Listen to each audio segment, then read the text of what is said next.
Magandang araw, ako nga pala si Socially Awkward VA at let me guess na every time you try to apply for VA jobs is you wait until you feel confident before you start applying. So ang ginagawa mo is inaayos mo muna yung resume mo, kailangan maging perfect yung resume mo, and then manonood ka muna ng mga tutorials on what to do or ano yung mga skills na kailangan mo. Then you take courses and certificates to help your applications. And mas nagpe-prepare ka na nagpe-prepare sa mga bagay-bagay. Tapos sinasabihan mo yung sarili mo na next time ko na lang gagawin pag ready na ako. Pero ito yung katotohanan or ito yung truth na karamihan ng mga beginners don't wanna hear. Hindi mo kailangan ng more confidence. Kailangan mo ng repetition. So, usually karamihan ng mga beginners, tinitreat nila yung confidence like something that is a requirement. Like, kailangan siya bago ka mag-start. So, and kailangan mo muna siya maramdaman bago ka makapag-start. Bago ka makapag-start mag-apply sa mga postings, kailangan confident ka muna. Bago ka mag-start mag-submit ng mga applications or mag-reach out sa mga client is kailangan ano ka muna, confident ka muna. So, they treat confidence like it's something like a requirement before they can stop taking actions. Pero the reality is confidence is not the starting point. And when you start something, you would not feel or you will not feel confident when you start something. Yung confident kasi it's the end result of you doing something. Hindi ka muna magiging confident before you act. It's normal not to feel confident when you're starting something you haven't done before. And and when you repeat your actions enough times, you actually feel confident.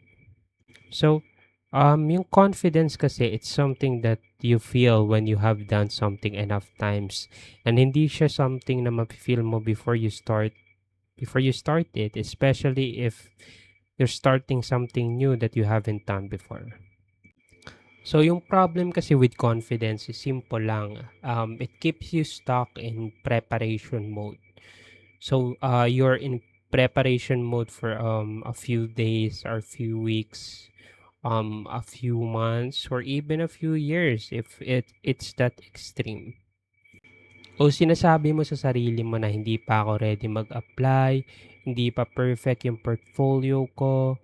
So, dahil hindi pa ako ready mag-apply, manonood muna ako ng mga tutorial sa YouTube or magte-take muna ako ng free na courses or bibili muna ako ng mga courses or coaching. So, para maging ready ako. Hindi pa perfect yung portfolio ko kaya hindi muna ako magsisimula. I will gather more content for my portfolio before I start it. And then sinasabi mo na kailangan mo pa mag-improve kaya ayun ang ginagawa mo, nanonood ka ng countless videos, taking countless courses. So instead of actually gaining experience, what happens is you stay in your head. So you're stuck in your own brain, you're stuck in your own head. And sometimes yung brain mo is binibigyan ka ng validation about the things that you don't wanna do.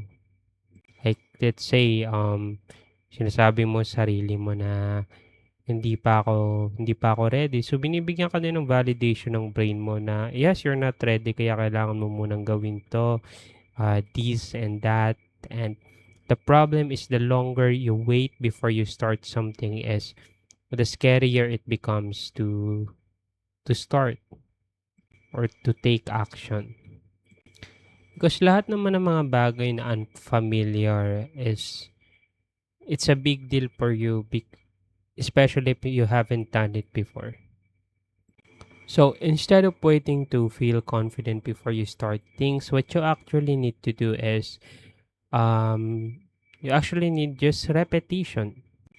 Because yung repetition is it solves a lot of problem and it gives you like yung familiarity with things. Like let's say you start applying on a certain website, it gives you that feeling of familiarity with the website. Like alam mo na siya alam mo na how it works, and alam mo na kung saan isa-submit yung application mo or how you can submit your application.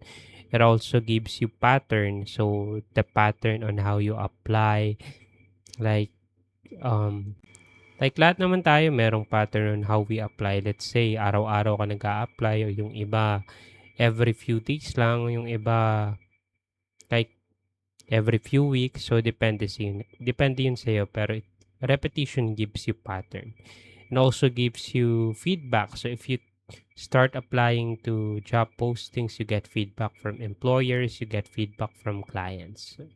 And because of feedback, you have a chance to correct yourself. Like, meron ka bang kailangan i-correct sa resume mo, or something, and then it also gives you room for improvement. So meron ka bang kailangan i-improve with with the way you approach your with the way you approach clients, or with the way that you communicate with them.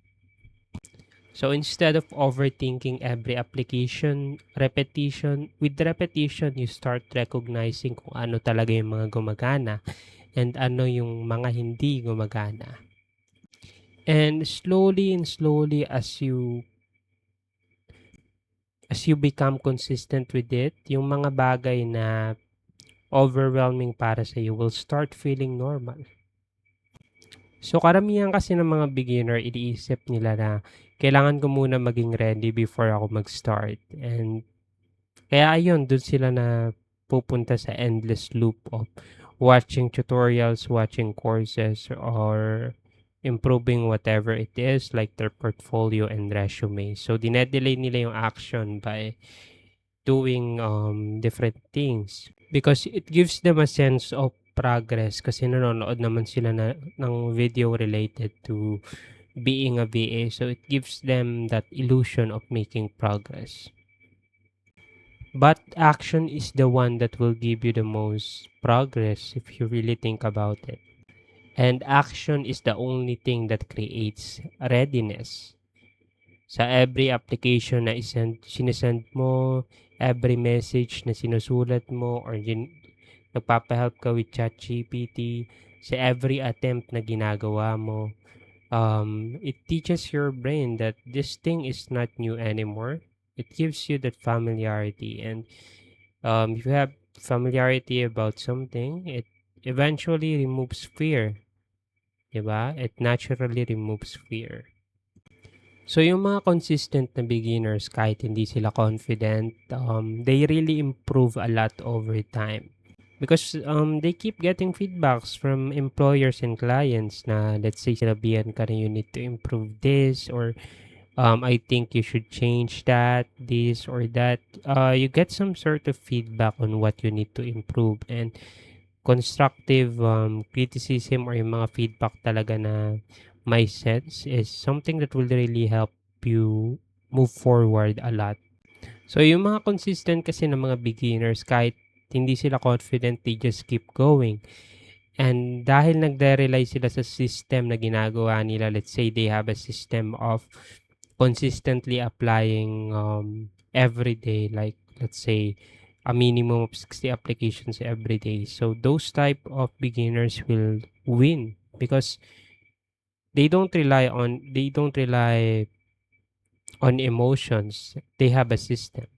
And sa freelancing or sa VA world, systems always beat feelings. So, instead of asking yourself paulit-ulit na paano ba ako magiging confident or paano ba ako magkakaroon ng confidence, tanungin mo yung sarili mo na paano ko uulitin tong bagay na to hanggang maging normal na siya sa akin or hanggang ma-feel ko na normal na siya.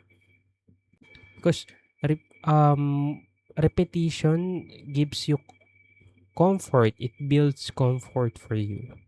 So, always think about how you can repeat something until it feels normal na para sa'yo. So, now, here's the truth. Hindi mo kailangan maging confident bago ka mag-start. Kailangan mo ng repetition so that you can build confidence. And every time that you repeat the process is you remove the fear from it. So, wag ka na mag-wait na maging ready ka bago mo simulan yung mga bagay-bagay. Start repeating something until you don't need to. Because eventually you'll get your own client. That's it. This is Socially Awkward VA, and peace out. I'll see you on the next one.